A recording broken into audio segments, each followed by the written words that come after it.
أيها السيدات والسادة، لن نرحل لن نرحل لن نرحل وسنبقى في أرضنا. والسلام عليكم ورحمة الله وبركاته.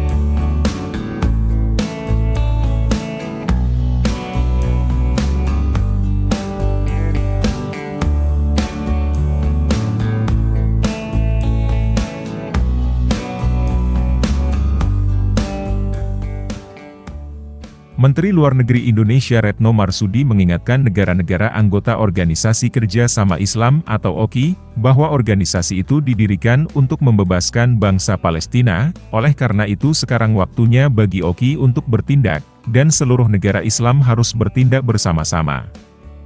Indonesia mengingatkan kembali bahwa OKI didirikan untuk membebaskan bangsa Palestina.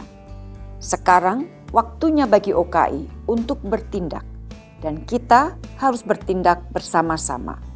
Jangan biarkan Israel terus melanjutkan okupasinya di tanah Palestina. Upaya apapun yang mengarah kepada pengusiran penduduk di Gaza harus ditolak.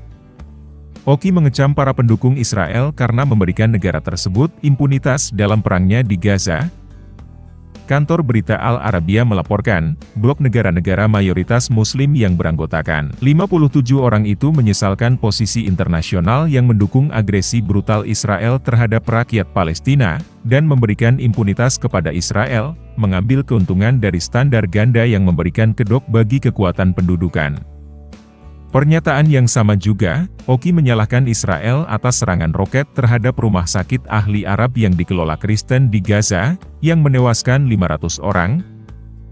Menlu Retno kembali menyampaikan kecaman keras terhadap agresi atas warga sipil yang belum pernah terjadi sebelumnya di Gaza dan seluruh wilayah pendudukan di Palestina.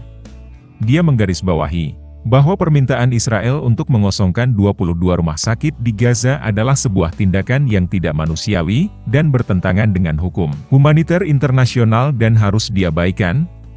OKI, yang berbasis di kota pesisir Jeddah Arab Saudi, menyerukan komunitas internasional untuk meminta pertanggungjawaban pendudukan Israel atas kejahatan perang keji terhadap rakyat Palestina. Mereka juga mengecam Dewan Keamanan PBB karena gagal menghentikan kekerasan. OKI harus mendesak dilanjutkannya proses perdamaian yang berarti untuk mencapai two-state solution sebagai satu-satunya jalan.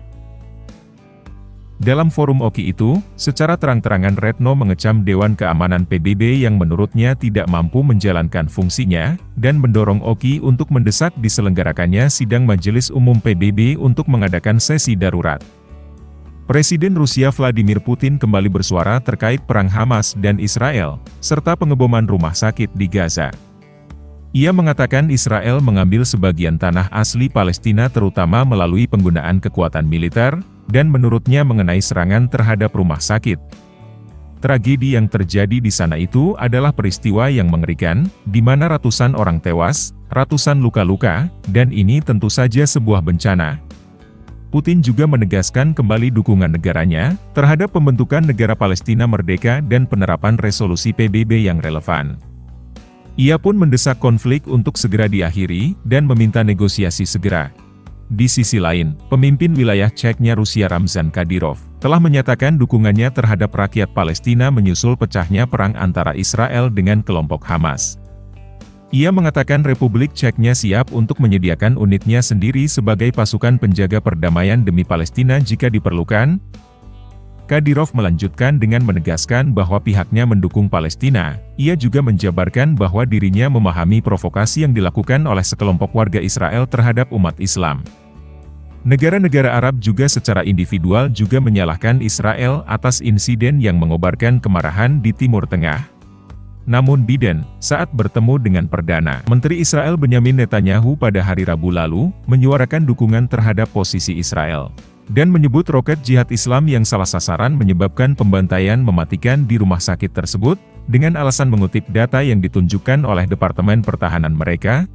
Sementara itu, mengutip CNN International, Wakil Menteri Luar Negeri Rusia dan Utusan Timur Tengah Rusia Mikhail Bogdanov menyerukan penghentian segera permusuhan. Ia meminta dimulainya kembali pengiriman makanan dan obat-obatan ke Gaza. Menteri Luar Negeri Palestina Riyad Al-Maliki mengatakan, Setiap orang yang memberi Israel kekuasaan penuh untuk melancarkan perang mematikan ini, memberinya senjata, dan bahkan mengirimkan bala bantuan militer untuk mendukungnya dalam melakukan kejahatan keji ini, berkolusi dengan kejahatan ini. Sementara itu, Menteri Luar Negeri Iran Hossein Amir Abdollahian mengatakan, Israel bertindak dengan dukungan penuh dari Amerika Serikat dan beberapa negara Barat. Sebelumnya, ia mengatakan kepada wartawan di Jeddah, bahwa negara-negara Islam yang memiliki hubungan diplomatik dengan Israel harus mengusir duta besarnya dan berhenti mengekspor minyak ke rezim ini, meskipun dalam pernyataan Oki tidak menyebutkan langkah-langkah tersebut. Sementara terkait upaya mengirim bantuan kemanusiaan, Indonesia meminta Oki untuk mendesak semua pihak yang relevan untuk membuat koridor kemanusiaan di Gaza dan memastikan dihormatinya hukum humaniter internasional. Perlunya membuat koridor kemanusiaan ini juga disampaikan Menteri Luar Negeri Saudi Pangeran Faisal bin Farhan. Dia mengatakan pengepungan di Gaza harus dicabut, dan komunitas internasional harus mengambil sikap bertanggung jawab untuk melindungi warga Palestina di Gaza. Arab Saudi menekankan perlunya upaya serius dan bersama untuk meringankan situasi kemanusiaan dan menghentikan penderitaan di Gaza dengan meminta evakuasi korban yang terluka, dan menciptakan koridor kemanusiaan yang memungkinkan pengiriman bantuan dan pertolongan medis, serta menekankan perlunya pembentukan negara Palestina.